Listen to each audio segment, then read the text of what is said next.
Hello everyone. इस video में हम बात करेंगे cognitive structure of curriculum theory के बारे में। तो जब हम लोग करिकुलम थ्योरी के कैरेक्टरिस्टिक डिस्कस करते हैं तो उसमें एक जैसे एम्पेरिकल स्ट्रक्चर है, लॉजिकल स्ट्रक्चर है, कंसेप्चुअल स्ट्रक्चर है, वैसे ही एक कॉग्निटिव स्ट्रक्चर भी आता है।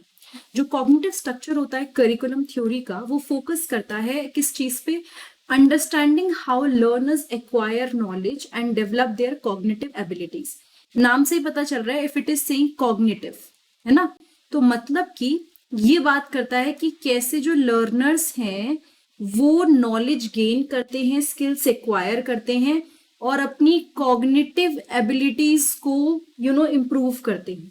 So cognitive structure of curriculum theory focus करता है कि कैसे लर्नर नॉलेज एक्वायर कर रहे हैं, अपने कॉग्निटिव एबिलिटीज को बेटर कर रहे हैं। एंड ये इस बात पे भी एम्फिसाइज करता है that cognitive process involve in learning and seek to design a curriculum in a way that support and enhance those processes।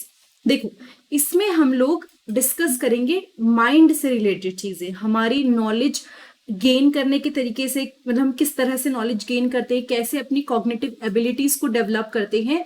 And इसका सारा फोकस है कॉग्निटिव प्रोसेसेस पे, जो बेसिकली इन्वॉल्व होते हैं हमारी लर्निंग के अंदर, या फिर जो हेल्प करते हैं एक करिकुलम डिजाइन करने में, जिससे हमारा इन सब प्रोसेसेस में एक जैसे कहते हैं ना कि कैसे हम इन प्रोसेस को बढ़िया कर सकते हैं पहले से ना। ऑब्वियसली नाम से सजेस्ट हो रहा है कि ये जो है ये इन्फ्लुएंस होता है बाय कॉग्निटिव साइकोलॉजी। ठीक है, it is influence by cognitive psychology, जिसमें एक्सप्लोर होता है कि how individual perceive process and organize information. यानी कि ये फोकस करता है कि इंडिविजुअल कैसे इंफॉर्मेशन लेते हैं एंड उसके बाद उसको ऑर्गेनाइज करते। ठीक है, now there are some key concept related to the cognitive structure of the curriculum theory. Curriculum theory जो कॉग्निटिव स्ट्रक्चर से रिलेटेड है, उसके कुछ की कंसेप्ट हैं जिसके बारे में बात करें। The first one is constructivism.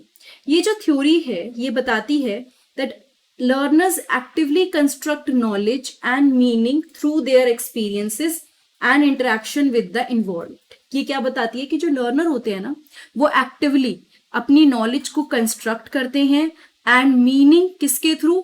अपने एक्सपीरियंसेस के थ्रू, अपने इंटरेक्शन के थ्रू जो इन्वायरमेंट में हो रहा है।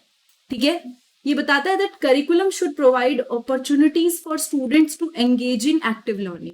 ये क्या बताता है कि जो करिकुलम है वो ऐसी अपॉर्चुनिटी बच्चों को दे कि वो किसी तरह से एक्टिव लर्निंग में इन्वॉल्व, यानी खुद आगे पार्टिसिपेट करें, पूरी तरह से प्रेजेंट रहे, यानी कि पैसिव लर्निंग में इन्वॉल्व ना हो, प्रॉब्लम सॉल्विंग में ना हो, मतलब सॉरी, ऐसा ना हो कि पैसिवली लर्न कर रहे हैं। तो वो चाहता है कि यहाँ पे जो लर्नर्स हैं वो एक्टिवली पार्टिसिपेट करें लर्निंग में, प्रॉब्लम सॉल्विंग में एंड क्रिटिकल थिंकिंग। ठीक है, पहला तो ये हुआ कंस्ट्रक्टिविज्म। सेकंड पे आते हैं schema theory. Schema refers to the mental structure that organize knowledge and help learner make sense of new information. Schema क्या होता है? मेंटल स्ट्रक्चर, हमने पढ़ा भी था स्कीमा लाइक जो एक के बाद बिल्ड होते रहते हैं। सो इसका मतलब होता है मेंटल स्ट्रक्चर जो नॉलेज को ऑर्गेनाइज करते हैं और लर्नर को नई नॉलेज को समझने में, उसमें से कोई मतलब सेंस निकालने में मदद करते हैं। Curriculum design based on schema theory focuses on building and activating students. So जो करिकुलम डिजाइन है वो किस पे बेस्ड है? स्कीमा थ्योरी पे बेस्ड है, और उसका फोकस होता है कि किस तरह से हम लोग बच्चों को, मतलब एग्जिस्टिंग स्कीमास जो हैं, जो उनकी नॉलेज है उसको बेटर कर सके और उसी के ऊपर नई नॉलेज बिल्ड कर सके। तो आपके पास एग्जिस्टिंग नॉलेज है, इसको मॉडिफाई करो या इस पे नई चीज ऐड करो, दोनों चीजों की जरूरत है। तो ये कंसेप्ट फोकस करता है कि करिकुलम ऐसा बनना चाहिए, करिकुलम डिजाइन होना चाहिए बेस्ड स्कीमा थ्योरी पे, जिससे जो ऑलरेडी प्रेजेंट कंसेप्ट है वो अच्छे हो, उसी पे हम नॉलेज बिल्ड करें। ठीक है, फिर आता है इंफॉर्मेशन प्रोसेसिंग। ये जो पर्सपेक्टिव है वो क्या देखता है? Learning as a process of information input. This perspective view learning as a process of information input.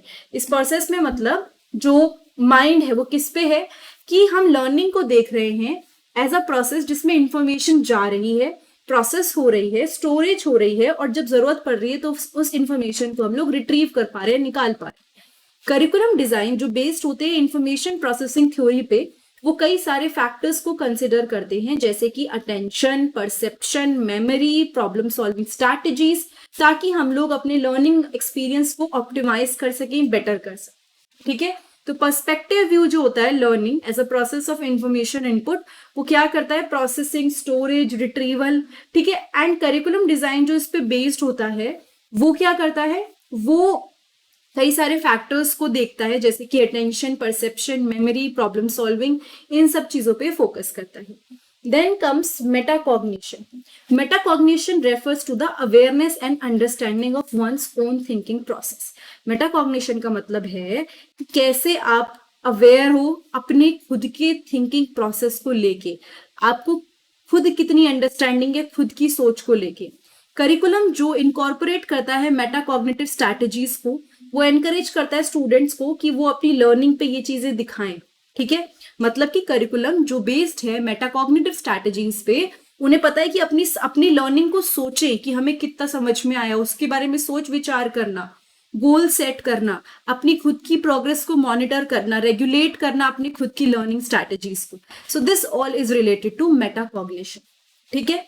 इसके बाद आया कॉग्निटिव लोड थ्योरी। ये जो थ्योरी है ये एग्जामिन करती है कि कैसे कॉग्निटिव लोड, यानी कि जो हमारे पर माइंड पे हमारे जो लोड पड़ता है या फिर जो लर्नर्स के ऊपर कॉग्निटिव लोड पड़ता है, वो कैसे उस पर असर पड़ता है। So this theory examine how the cognitive load imposed on learner during instruction affect there learning outcome. आपने जो उनके ऊपर लोड डाला उससे उनका जो आउटकम है उस पर क्या असर देखने को मिला। Curriculum design based on cognitive load theory aim to manage the complexity of instructional material. यानी कि जो करिकुलम डिजाइन है किस पे बेस्ड, कॉग्निटिव लोड थ्योरी पे, वो एम करते हैं किस चीज के लिए, टू मैनेज द कॉम्प्लेक्सिटी, कि हम किसी तरह से जो हमारे इंस्ट्रक्शनल मटेरियल है जिससे हम पढ़ा रहे हैं, जो एक्टिविटीज हैं, उसकी कॉम्प्लेक्सिटी को थोड़ा सा कम कर दें, ठीक है। सो बेसिकली, और अगर हम कॉम्प्लेक्सिटी को कम नहीं कर पा रहे तो बेसिकली उनको अफेक्टिव लर्निंग को किसी तरह से अच्छा करना है। अब अगर ध्यान से देखिए हर एक कैरेक्टरिस्टिक्स में, जैसे एम्पेरिकल में हम लोग एनालिसिस की बात कर रहे थे, साइंटिफिक थिंकिंग, क्रिटिकल थिंकिंग की बात कर रहे थे, तो ये कॉग्निटिव स्ट्रक्चर है, तो इसमें हर एक एस्पेक्ट जैसे कि constructivism, schema theory, information processing, metacognition, cognitive load theory, everything is focusing on the mind and the cognition, ठीक है। कॉग्निटिव साइकोलॉजी पे बेस्ड है। सो ये जो कॉन्सेप्ट है ना, ये हेल्प करते हैं cognitive structure of curriculum theory को डेवलप करने में, उसको एक शेप देने में, जो एट द एंड फोकस करता है in understanding and optimizing the cognitive process, ताकि हम समझें, ऑप्टिमाइज करें कॉग्निटिव प्रोसेस को जो लर्निंग में इन्वॉल्व है, और उससे हम लोग एक इफेक्टिव एंड मीनिंग करिकुलम बनाएं, ठीक है। ये सब चीजों पे हमें ध्यान देना है। So cognitive structure of curriculum theory is all about it. Now अगर आपको ये वीडियो अच्छी लगी तो प्लीज चैनल को सब्सक्राइब कीजिएगा, it motivates me a lot to make more such videos. And साथ ही साथ आप लोग वेबसाइट पे विजिट कर सकते हैं, नीचे डिस्क्रिप्शन बॉक्स में लिंक है। प्लेलिस्ट जरूर विजिट करिएगा, प्लेलिस्ट में आपके लिए इजी हो जाए इसलिए मैंने अलग अलग प्लेलिस्ट अलग अलग उसमें सब्जेक्ट वाइज मैंने पूरा डिवीजन कर रखा है, जो आपको वहां पे जाके दिख जाएगा। तो मेरे चैनल पे जाके प्लेलिस्ट जरूर जाइएगा, विजिट कीजिएगा। एंड साथ ही साथ अगर कोई वीडियो आपको नहीं मिल रही है तो कमेंट बॉक्स में कमेंट कीजिएगा, वीडियो को लाइक जरूर कीजिएगा, एंड सबसे इंपॉर्टेंट चीज बेल बटन जरूर प्रेस कीजिएगा, ताकि जब भी मैं वीडियो अपलोड करूँ आप लोगों को पता चल जाए। Thank you so much, have a nice day, I will see you next time in the next video.